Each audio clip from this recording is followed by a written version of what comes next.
po natin, Panginoon Jesus, ay hindi kahinaan niya, kundi ito ay isang sakripisyo para sa atin.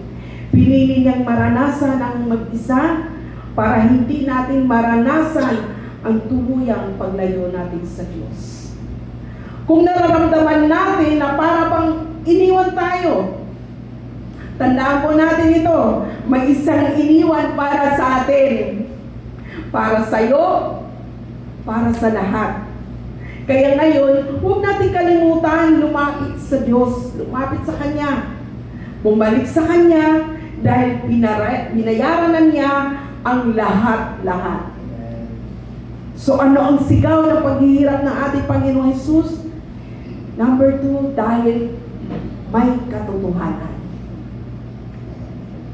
Ang katotohanan, at ano itong katotohanan? Hindi binabayaan si Jesus dahil siya ay mahina. Binabayaan siya para hindi tayo mapabayaan. Ang totoo, tayo ay nahiwalay sa Diyos. Dapat tayo ang makaranas ng paghihirap ng ito. Pero siya ang tumanggap.